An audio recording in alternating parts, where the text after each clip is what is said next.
بسم الله الرحمن الرحیم. السلام علیکم ګران دوستانو امید ده چې ټول جوړ او روغ است. ښه ګران دوستانو، نن موږ تاسو د خیر سره بیا د کتاب د څلورم درس نه یو بل حصہ درس وایو چې ګورو په دې کې څه موږ تاسو ته کول پکار دي او مثال خبرې زه د خپل د وس مطابق توضیحات درته کې درکم. ښه په دې ځای کې وایي چې مارکیرن زی وی ام بایشپیل und schreiben sie، یعنی څه مارکیرن یعنی دوستان ما خو تاسو ته په مخکینیو ویډیوګانو کې تاسو ته توضیح درکړې ده. مارکیرن یعنی علامه وخی، زی یعنی تاسو وی ام بایشپیل یعنی د یو مثال په تور باندې، und یعنی او schreiben sie او وی لیکي کنه داسې. امیدوارم دوستانو پوه شوي. ګورئ دوستانو مثال دغه نمونه موږ تاسو یې همیش هر پیره معنا ته ضرورت نشته، لکه څنګه چې پوهیږئ نو صرف د دغه خط عملی کولو دپاره چې موږ تاسو دا درس وایو هغه څنګه هغه داسې ګورئ دوستان دی بیرنن مثال د خبرې دی بیرنه یعنی یو دانه ناک، بیرنن یعنی ډیر ناک. خو مثلا د دې څه مطلب د ګورئ دوستانو دا موږ تاسو ته دغه وایي ښه د مثال خبرې بیرنه خو دغه شو لکه دغه اوس دغه ان چې دغه ځای کې کچیره یې نه کم دوستانو په هغه کې په موبایل کې ګوري دوستانو. متاسفانه چې ما په هغه باندې د اصلا میږي زوم باندې ډیر کار نه کړی، لکه مثال خبرې زه چې کله زوم راولم زه به تاسو ته د دې ځای خبرې کوم، خو دا د زما ماوس یا د مګک چې دغه ځای کې یا په بل حروف باندې ولاړي نو هغه ماته پته نه چلیږي، نو زوم نه راولم. امیدوارم دوستان تاسو خپل توجه وکړئ. نو اوس په دغه ځای کې ان لیکل شوی، دا ان څه مطلب یا څه معنا لري؟ دا ان یعنی چې ډیر نقل راځي دغه اخره کې یو ان ور اضافه کیږي. نو زه به تاسو ته د دې تو چې قلم راواخلم د دې نه به زه تاسو ته یو خط ورکش کوم چې یعنی دوستانو دغه سیته مارکیرن دته اون تشریح وي او مثال خبره دا زه درته نه خیمه مثال خبره دغه سی یو خط به درته په باندې کش کوم.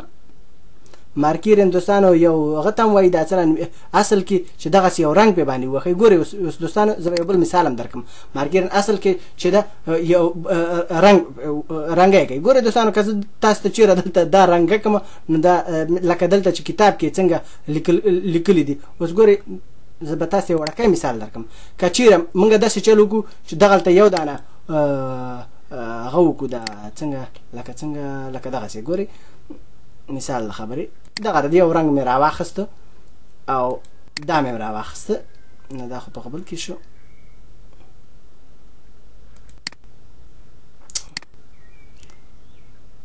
دا وګورئ دوستانو مثال خبرې دغسې یو هغه مې راواخسته دا مې رنګه کړ. دا وخت هم ډیر نیسي دوستانو. زه نن غواړم تاسو په دې ویډیو کې زه تاسو ته هغه وکړم دا څه رانمیږي 2 صفحې درس درکم. خو خبره دا ده اوس ګوره دلته اوس او لیکه ښکاري او که چیرې موږ داسې چل وکړو چې په دې باندې اوس په دې کتاب کې موږ مارکیرن وکړو لکه مثال د خبرې نو هغه څنګه راځي هغه داسې راځي. ګوره که په دې باندې مارک وکړو نو څه شو دلته دا او ورکه شوه یعنې لکه داسې حساب ده. خو زه به تاسو ته خط په دې باندې کش کوم. امیدوارم دوستانو تاسو زما په خبره باندې پوه شوي یې. ښه زه به دا شی نه بیرته تنظیم کوم. ښه اوس دغسې دا خط مې درته راکش که نو د نور نام درته هغسې راکشوم چې سیده وخت هم زیات ځای نه شي. لکه نن 2 صفحې غواړم چې په دې ویډیو کې ځای کړم لکه دغسې. ښه آی او دغه ای ار چې ورسره اضافه شوی لکه آیا. نو امیدوارم دوستان تاسو زما خبرو ته توجه وکړئ. ښه اوس دلته لکه څویبل دا د دې خاطره دوستان داسې کاږه واږه راولم ځکه چې ستاسې نه خطونه پټ نه شي. ښه او په دې ځای کې ان چې اخلي لکه څویبل نو یعنی د جمع علامه اخلي او دغه اس پټ نه شي. دوستانو دا کاږه واږه چې ګورئ نو دا د دې خاطره چې مثال خبرې ټکي درنه پټ نه شي. ښه نو پوه شئ. ښه اپفل او په دې ځای کې ګورئ چې دوستانو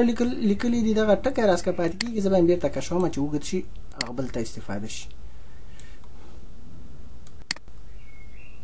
دغه ده. نو دوستانو امیدوارم چې تاسو به باندې پوه شوي ځکه چې دغه ټکي مطلب یعنی د دغه لاندې تاسو مارکیرن وکړئ کنه. مارکیرن دوستانو یعنی رنگ په باندې وخی یا علامه په باندې وخی. خو دوستانو که چیرې رنګ په وخو لکه دغه ځای کې دغه پاس کې ان چې ګوري چې په دې باندې رنګ وخل شوی ده مثال که داسې وکړو نو پوره ټکی داسې پناه کېږي یعنې هغه کېږي خو دا خو کتاب ده دا خو زه اوس نه لیکم یعنې تیار کتاب آمده ده خو دغه لاندې یوه علامه کوو یعنې یوه علامه کول ښه امیدوارم دوستانو پوه شوي اوس لاندې راکوزېږو ښه په دې ځای کې وایي چې ordnen sie alphabetisch یعنې څه ordnen یعنې ځای په ځای کې یا په خانو کې کوي ګورئ دوستانو زما د کمپیوټر چې ده په انګلیش کې ده دغه څه دی ښه دا د زما کمپیوټر چې ده ګورئ دوستانو دلته په انګلیش کې ده لکه دلته وګورئ دا چې یو پاکټ راولي دلته فولډر راځي که دا چېرې په المانۍ کې وای ordner راتله ښه نو دغسې امیدوارم دوستان تاسې پوه شئ یعنې ordner یعنې فولډر ordnen یعنې دلته وایي چې خانه یا دغه یو خانه ده ښه یعنې خانه هر یو هغه په خپل خانه کې هغه کوي ordnen یعنې په خانو کې کوي زی یعنې تاسې الفابetisch یعنې دغه الفبا یا دغه نومونه ښه مثلا ځکه چې دوی چې شی لیکلي او بیا دلته مخکې څه وایي وای achten Sie auf den zweiten Buchstaben یعنی څه achten یعنی توجه وساتئ پام ولرئ Sie یعنی تاسې auf den zweiten او په دویم بوخشتابن یعنی حروف کې یعنی څه مطلب ګورئ دوستانو اوله خو دا چې دلته تاسې ګورئ چې الف با مثال خبرې اپفل چې ده دغه پی تې لرې که افل یعنی دا چې دی دا ګوري لږ نری خط باندې په تور لیکل شوي او پی چې ده لږ ډبل خط باندې که چیرې درته ښکاري نو یو دویمه خبره دا دلته وګورئ دغه هر یو نوم چې ده هر یو نوم دوه دانې د آنه شروع شوي لکه مثال اناناس اپفل بنانې بیرنې آی ایمن ګورکې ګریکنلند داسې لکه دا ټول وګورئ هر یو نوم د یو حروف نه دوه دانې جوړ کړي خو په دې ځای کې چې وایي چې achten Sie auf den zweiten Buchstaben هغه مطلب یې دا ده چې یعنې دغه دویم حروف ته لکه مثال دغه اپفل چې د دام پاس لیکل کېده خو که چیرې تاسې ABC یا مثال خبرې ABC لکه د انګلیش په حساب باندې نو دا تاسې وایي چې لکه ګورئ NOP ګوره لکه اوله کې ان راغی پسې بیا OP یعنې دا پی د ان نه وروسته راځي نو دغه اوله کې دا نوم لیکل کېږي نو دا بیا پسې دا خو لکه همدغسې دا نور ټول نو امیدوارم دوستانو تاسې پوه شوي او نور چې دا درسونه خو ټول تکرار شوي دي او امیدوارم تاسې پې باندې پوهېږئ او دغه یو کولومبین چې ده دا دوستانو د ملک په حساب باندې یعنې البته مطلب دا ده چې دغه ده کولومبیایي دا به مطلبي خو نور چې دي نور دا ټول نومونه تاسو ته تکرار شوي دي په شاتنیو درسو کې 53 یعنې 53 صفحه ده او زه اوس بلې صفحې ته ځم امیدوارم چې شدام پکې ورځای شي یا دا وګورئ دا د څلورم درس یو بله حصه درس ده چې دلته وایي پرویکت wir machen Obstsalat یعنې څه پرویکت یعنی یو طرحه ویه یعنی منګه ماخن یعنی جوړو Obstsalat یعنی د میوې سلات په باره کې یعنی منګه د میوې د سلات په باره کې یو طرحه جوړو داسې سیده ښه schreiben Sie یعنی ولیکئ تاسې eine Liste یعنی یو دانه لیست und verteilen Sie او تقسیم یې کوئ تاسې Aufgaben یعنی هغه د Aufgaben مړانو Aufgaben او دغه تمرین ام کورس یعنی په کورس کې دوستانو د یاده مې ووتو ښه نو دغسې سړي نه د یاده وځي بیا ویډیو سړي نه غټېږي ښه اوس څنګه اوس ګورئ دوستانو دلته eine Melone 3 Bananen 2 Bananen لکه اوس دلته د سبزۍ په باره کې وایي د میوې په باره کې ده ځکه چې دلته د میوې سلات جوړوي او په دې ځای کې وایي چې wer kauft das یعنی څوک دغه اخلي یعنی څوک دغه اخلي یعنی یو خو اخیستلي لکه موږ تاسې په ژبه کې هم همداسې وایي خو څوک دغه اخلي خو په دې ژبه کې یعنی څوک دا خریداري کوي یعنی داسې او په دې ځای کې وایي لکه یو مثال باندې یو کس وایي چې ich kaufe 3 Bananen یعنی زه 3 دانې هغه کیلې اخلم نو یو بل کس پکې وایي چې مثال له خبرې ich kaufe eine Melone صحیح ده که نه خو ich شو اوس که چیرې وایي چې مثال خبرې هغه یو نفر نه زنګ یې وهلی او هغه وایي چې مثال خبرې زه درته یوه دانه هندوانه راوړم نو بیا به څنګه وایي مثال د خبرې د نفر نوم احمد ده اوس دلته وایي چې احمد kauft kauf eine Melone صحیح ده. نو امیدوارم دوستانو تاسې پوه شوي یې. یا برینګ داسې هم ورسره راځي یا خو بهرحال اوس فی الحال چې ده دغه جمله کافي ده. مثال د خبرې تاسې کولی شئ چې دلته دغه یو خط اوس پرېږدو دغلته هغه کوزه که چې هلته مخامخ هغه یو دویم کس ورسره شریکوو بیا خط اوږد راځي چې هغه نور خط باندې رانشي. اوس مثال د خبرې دلته وایي چې ته وایې چې ich یعنې زه ich und Beispiel یو مثال mein Bruder یا Bruder ولیکم که وړکی بل نوم ولیکم ich und Amin بس Amin صحیح ده. kaufen ګورئ دوستانو دلته دوه کسان دي جمع اخلي kaufen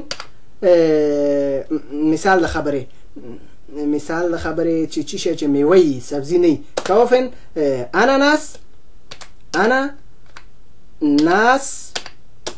und چې بله میوه چی شي چې په سلاد کې راشي په سلاد کې لکه مثال د خبرې بیرنه لکه هغه میوه ده که نه هغه هم په هغې کې راځي بیرنه صحیح ده بیرنن نن به یې بیرنن. نو چې ځکه چې خدا یو دانه خو نه راوړي خو ډېر به راوړي نو داسې دویم قسم پکې داسې هغه کېږي دا چلنمیږي چې مثال دوه کسان حسابوي نو داسې کېږي. کېدای شي تا ته که یو ملګري ویلي چې زه ته دغه شی راوړو نو هغه بیا نه یا بیرون وتلی په دې وخت کې د خبرو په وخت کې نو ته کولی شې چې بیا دغسې ووایې چې زه او پلانکی دغه شی راوړو صحیح ده که نه نو دغه نوم اخلي. هیر کنه کېدای شي دوه کسه سړي په کورس کې نه نو بیا وایي زه هغه کم یو هغه دوه کسان چوټي کړي ته مجبور یې نوم یې واخلي. نو امیدوارم دوستانو تاسې پوه شوي یې. اوس دلته د لاندیني ته راکوزېږو چې دلته څه وایي چې wie viele brauchen Sie ګورئ دوستانو تاسو ته ما په مخکینۍ ویډیو کې ویلې چې هغه را ده چې یو درس نه ده اوس دغه wie viele زی دغه چې دا براوخن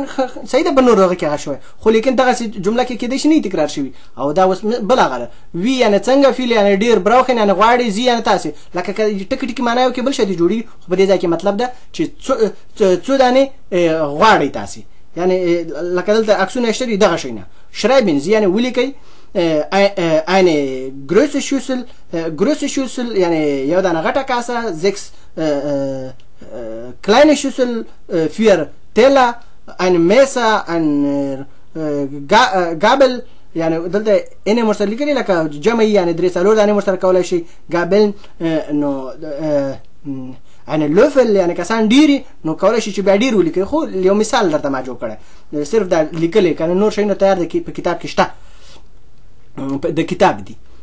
دغه نه لاندې راکوزېږو چې لاندې څه وایي او بله خبره دوستانو د دې کاسو په باره کې ما کېږي شاتني درس کې د دې ارتیکل خپله راځي ما ورخطا کېږي ارتیکل یې ورسره درته وایم هر یو درس یې په خپل ځای په دې ځای کې وایي چې das bringe ich mit یعنې څه das یعنې دا bringe یعنې راوړم ich یعنې زه mit یعنې د ځانه سره یعنې دا زه د ځانه سره راوړم. schreiben Sie für sich eine Liste schreiben یعنې څه schreiben ولیکئ زی یعنې تاسې für یعنې د sich یعنې د ځان دپاره eine Liste یعنې یو دانه لیست یعنې د ځان دپاره یو دانه لیست ولیکئ چې مطلب یې پیدا وي چې د یاده دې ونوځي. مثال خبرې ich bringe مثال خبرې دغه ich چې ده اوله کې راځي دا ای چې ده دام غټه راځي ich bringe مثال خبرې eine Gabel eine große Schüssel مثال خبرې 6 kleine Schüssel او مثال خبرې که دا ټولې راوړي که نه مثال خبرې دا ټول دغه پاسني نومونه دي او که نه یو دانه راوړي یا دوه دانې کولی شي چې موږ له توضیح ورکړي یو مثال په حساب باندې. امیدوارم پوه شوي اوس دغه ښکته ته یې راځو چې دلته څه وایي چې schneiden Sie im Kurs das Obst یعنې څه schneiden یعنې پرې کوي زی یعنې تاسې im Kurs یعنې په کورس کې das Obst یعنې دا میوه. بیا دلته وایي mischen Sie das Obst in einer große Schüssel یعنې څه mischen یعنې ګډوډې کوي زی یعنې تاسې das Obst یعنې دا میوه in einer große Schüssel یعنی په یوه غټه کاسه کې verteilen Sie und dann یعنی څه فرتایلن یعنی تقسیم یې کوي ځکه دلته خو کسان دي ډېر که نه نو تقسیم یې کوي زی یعنی تاسې und یعنی او dann یعنی څه dann یعنی بیا guten Appetit یعنی په المانۍ ژبه کې وایي چې هغه ده ښه اشتیا مثلا دلته بیا نه پوهېږم دغه په کومه ژبه کې وایي بوم اپوتیت مثال دام استعمالیږي البته ښه اشتیا به وي او دلته وایي چې عافیت السم دا په ترکي ژبه کې ده چې یعنی مثلا ښه اشتیا مثال یا نوشیجان او په دې اتریشي ډوچ کې یا په دې کې څه بیا وایي دې کې بیا وایي چې مالڅایت اکثره خلک وایي چې مالڅایت نو دوستانو که زه د ځان په باره کې درته وایم زه چې تازه دلته راغلم د یو څو کسانو سره کار ته لاړم نو ما ته یو ویل مالڅایت نو زه خو په مالڅایت باندې نه پوهېدم نو هغه ویلې چې مالڅایت ما ته څه ویلې ما ویلې نورمالڅایت نو امیدوارم تاسې نورمالڅایت نو وایئ نو چې پوه شئ مالڅایت نو دوستانو دغه درس او دغه لاندې چې د صفحې اشماره ده 54 او په حروفو کې هم لیکل شوي او امیدوارم دوستان تاسې خپله فایده ترې نه واخلئ د راتلونکي درسه پورې هم دوستانو په پاک الله باندې سپارم ښه وخت او ښې چارې